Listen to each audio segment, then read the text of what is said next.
Hello everyone, Christiaan here.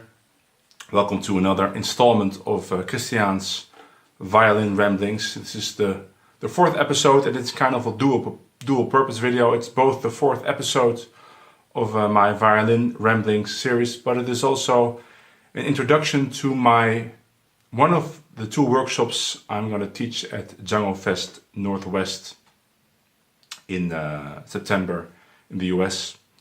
And that workshop is about violin technique, left hand and right hand technique. And oh, by the way, the song that I just played, if you want to know what it is, it's a beautiful song called Ton doux sourire, your beautiful smile. It's a French song recorded by Grappelli and Django Reinhardt. I will put a link in the description, so if you want to check out the original, because I learned it from that recording, and it's a beautiful melody and it's a lot of fun to play on the fiddle, so go check it out.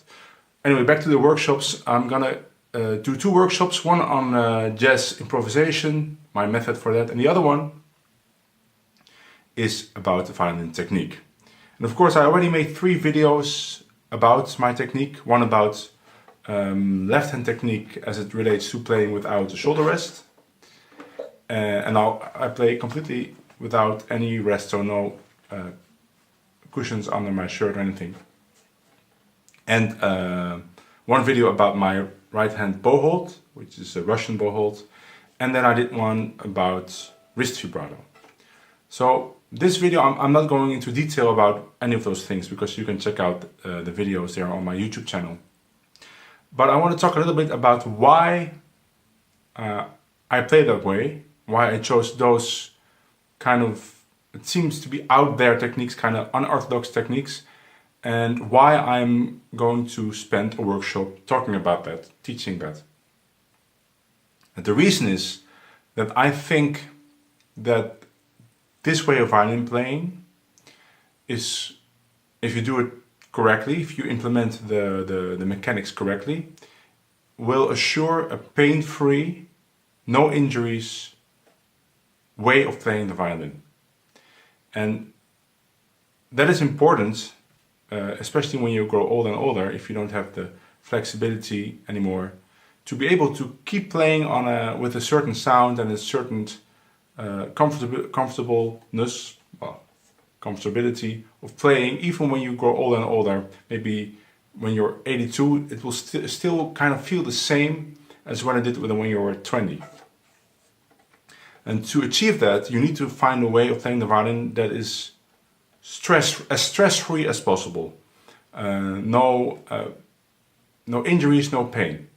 And you might think, well, if that is the case with those techniques you're talking about, why aren't more violin players using that then?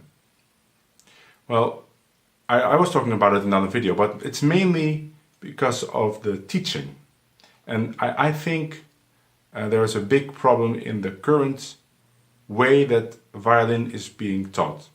And this is kind of a controversial subject, so just before I go into more details about that, I want to just say that I'm completely aware that these are just my opinions.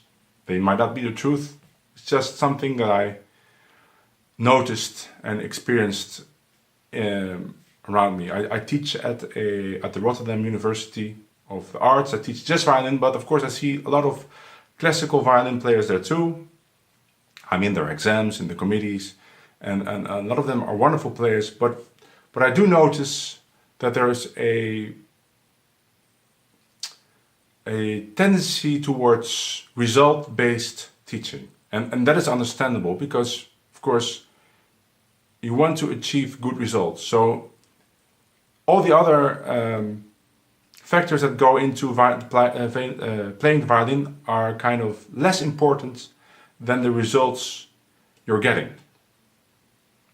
And it stems a little bit from the attitude that playing instruments on a high level is like top sports. Maybe you've heard that. I've heard that many times, like, oh, playing the violin at the highest level is like participating in top sports like tennis or soccer, football. And I understand the sentiment, but this kind of it has a couple of problems. One of it is that, of course, you're making music to a competition, and then you can view learning to play the violin as a competition in which you have to be better than other players, or your students have to be better than the students of another teacher. And of course, there are actual competitions where you have to achieve this. And or you could view it more abstract, like a certain kind of repertoire as the competition. I need to be able to beat that as fast as possible, so I need to study many hours on a certain technique to be able to play that piece.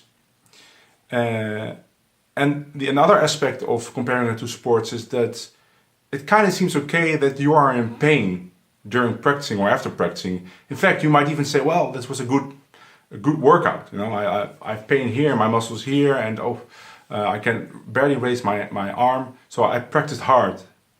And of course, when you're a tennis player and you need to do cardio training or weights, and you have muscle aches, that is considered to be a good thing, even though it might not be the best thing actually for your muscles. But you're trying to achieve something that requires this kind of workout. And the problem is with violin playing, you want to be able to do that past 35, past 40. And with tennis, that's not the case. The highest level of playing tennis is reached around maybe 25, 26, and then it gets less and less, unless of course you're Federer, but well, he seems to be very relaxed on the tennis court. Okay, but I digress. So, because you want to be able to play your instrument at a high level, or with a certain level that you're used to for your entire life, it might not be the best idea to pursue it in such a way that you are aching during practicing or after practicing. So my way of playing the violin and my way of teaching the violin is completely based on one simple principle, and that is pain-free. No stress, no tension, complete relaxation of, or not complete relaxation, but as much relaxation as possible of your body, your hands, your arms, to be able to feel the violin, to be able to play the violin like it's an easy thing to do. I always say like walking, right? When you walk somewhere, you're not thinking about the mechanics, you're not warming up. You never say to anyone, wait a minute, I can't walk now, I feel rusty. You just stand up and you walk somewhere. And it's so easy that it doesn't require any thought or any preparation. And I think violin playing should be mostly like that. So the workshop will be about a way of playing the violin that is completely stress-free and not results-based. Of course, I want to get good results, but for me, the focus is more on enjoyment-based. I want you, and also for me, I want to have fun playing the violin, and I can't have fun if I'm in pain. As good as I may sound, in the end, it's not worth it, because I will always kind of hesitate picking up the violin, practicing, playing, if I know I will be in pain afterwards. So, just some general principles of my philosophy on playing the violin is that it requires you not to lock any joints. So I avoid techniques that say, well, you have to lock this wrist. So for instance, for vibrato, I avoid arm vibrato because arm vibrato requires you to lock this wrist. And the moment you start locking joints, you are on the way on a route to injuries, because you lock this joint, then you get a stiff arm, and then you have to move it. It's just not comfortable. And if you are a solo player and you have to use vibrato a lot, you will end up with pain in your arm. The same for playing without a shoulder rest. The reason I play without a shoulder rest is because I don't need one, because I'm holding up the violin with my arm, right? The moment you hold the violin here, with these muscles here, and even if you have a shoulder rest, you still need to kind of press down to be able to hold the violin. I can't do it. The violin drops immediately. You're just creating unnecessary stress in your neck and in your shoulders. You start raising your shoulder. So some people say, well, but if you play without a shoulder rest, you have to raise your shoulder. But that's not true, because my violin is not on my shoulder, it's on my collarbone. Because there are some marking here. That's because there's always something resting on it. and I'm holding the violin with my arm. So check my video on playing without a shoulder rest to get the more details about it. And of course, I want to say that it doesn't really matter for the results. It doesn't really matter what way you choose to play a violin, because in history there are so many different ways of playing the violin with good results. If you look at Milstein, who pretty much plays like uses the technique I use, so no shoulder rest, Russian bowhold, one of the greatest violin players. And then you look at Denis Chang or Vengerov, and they use completely other techniques, same results, equally great violin players. So it's not about the results. So my philosophy of playing the violin is not based on results. It's purely based on effortless playing with a good result, hopefully coming from effortless playing. Yeah, I want to talk a little bit about a good friend of mine also. You probably know him, it's Denis Chang. And Denis is a very famous figure in the world of gypsy jazz, which is also my scene. He's a guitar player, fantastic guitar player, and a great teacher. And I was at his studios recording some educational materials, and we were talking about violin technique. He's very interested in violin technique. He has a violin. I was playing on his violin, and he started a little bit of violin, but he noticed that my way of playing the violin looked completely different from everything he's seen. And I tried to explain to him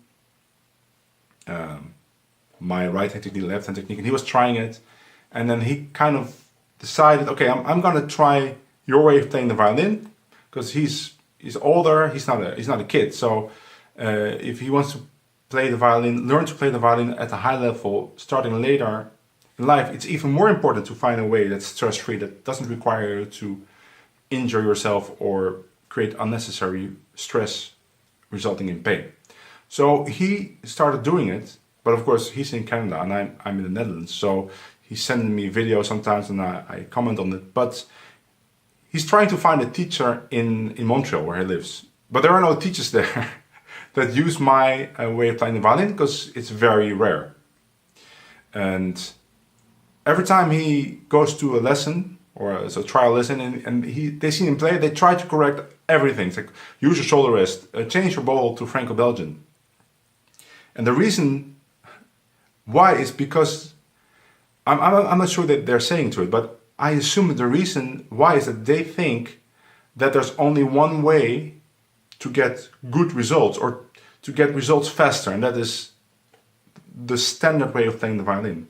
And you know, it might be true. It might be true that starting to learn to play the violin with a shoulder rest and the Franco-Belgian bowhold might produce faster results. But it doesn't mean, so that doesn't mean anything to me, because fast results are great, but if it is achieved with a lot of stress and pain, I don't think it's worth it, especially not when you want to be able to continuously do this. And there's many examples of violin players that had to change their technique because of injuries and pain. So this is kind of the mentality of the violin teaching world. It's so result-based that they kind of disregard this subject of pain, or let's say the subject of enjoyment. You have to be able to enjoy playing the violin to be able to spend all the hours practicing the violin, because it's still hard to play a certain repertoire and to play certain techniques. You still need to practice many hours every day. But if you can do it without pain, that's of course preferred, I think. Even though it might take you a little longer to get there, it will stay with you then. Okay, so if you want to check out more detailed information about this, please go check out the other 3 episodes of my violin ramblings. The first one is about playing without shoulder rest, then there's one about the Russian bowhold, and there's one about vibrato. If you think I should make more videos about other subjects, please let me know. And if you want to have a live workshop where I go into every detail possible, I have exercises for you, I will show you my skill system. I have a skill system which is completely different from all the other skill systems. That skill system is specifically for improvisers. It is a system that goes over the whole neck and is very easy to learn. But you can practice that and practice both building up your technique, your intonation, and use it during improvisation, which is very difficult to do with traditional skill systems like the Carl Flash. It's very difficult to use those fingerings in improvisation. And if you want to get all of that, please, and you're in the United States, then go to DjangoFest Northwest 2017 and sign up for my workshop.